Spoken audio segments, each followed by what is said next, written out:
place of Delphi was founded by a man by the name of Zeus. He got two eagles and he wanted to find the center of the earth.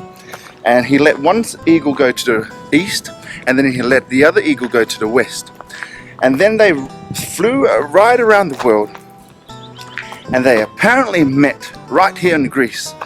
More specific to that, they met in a place called Delphi. This place is full of mysticism, controversy, intrigue, and also wonder.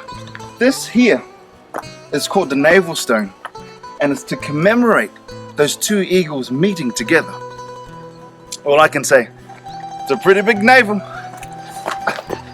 One thing that's a bit scary about Delphi is that it lies right on two major fault lines. Hence the reason why there's a lot of gas in this place. Everybody wants to know what's happening in the future. A lot of people call psychic hotlines, go to fortune tellers to see what their future holds. Am I going to get a handsome man? Am I going to get a beautiful woman? A lot of kings back in the days, a lot of kings back in the ancient times wanted to know what their future was too. If I go to war, am I going to win?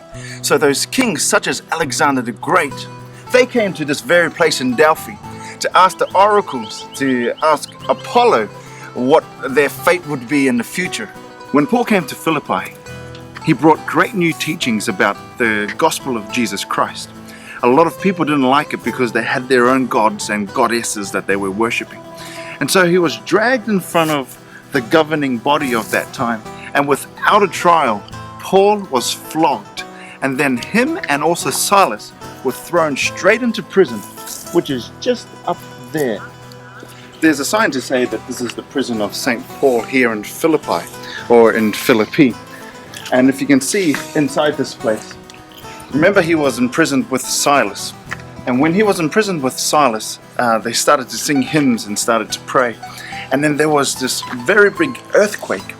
And then with that earthquake, all the gates opened. And at that very time, this jailer was converted to Christianity, this new thing that Paul and Silas was bringing to this place in Philippi. And so here, great conversions were made for Christianity and for Christ because of a faithful man and faithful people who came to minister to people in Philippi. In the city of Corinth, there's this ancient road that is fantastic to look at. I know it doesn't look like much, but it looks like a cutting that's come through the mountain. It is the road called the Diolkios Road. Pretty hard to say, but in English, this Greek word, it means movable road. And they would drag their ships all across the isthmus from the Aegean Sea all the way to the Adriatic Sea. And this is the place where the ancient Diolkios Road meets the current Corinth Canal. Here's a boat in the background going through the Corinth Canal. Just imagine back in the old days, an older boat and them having to put it on the Diolkios Road and pull it across this whole isthmus, the Corinth Canal. An amazing engineering feat of the 19th century. For thousands of years, men have wanted to build a canal across this. Nero started, Diocletian started, Hadrian wanted to carry it on as well. But it wasn't until a man by the name of Noble came and he used dynamite to blow this whole place up.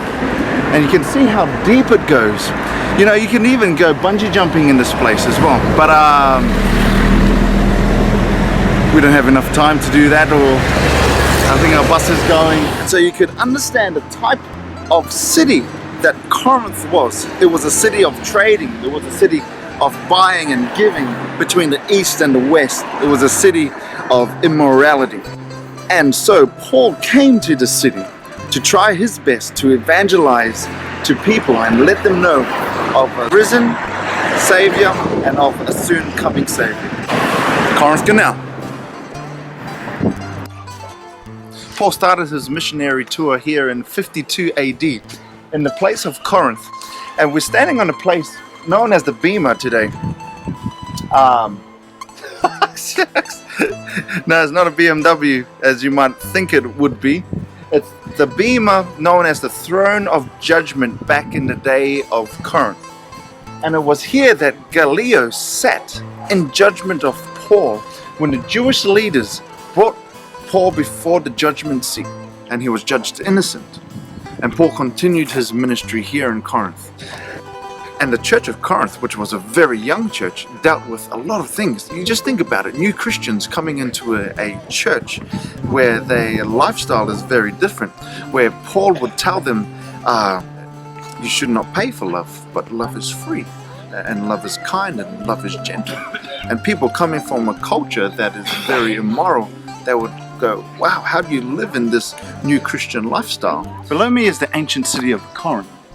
You can see the sea behind me, and that is the Gulf of Corinth, which moves into the Adriatic Sea. And we're on the mountaintop here at what is called the Acrocorinth. But it is a place where Paul came, spread the good news of the gospel of Jesus Christ. And a lot of people were brought to the knowledge of Jesus by the missionary work of Paul. And we today get the privilege to read those letters in the book of 1 Corinthians and 2 Corinthians.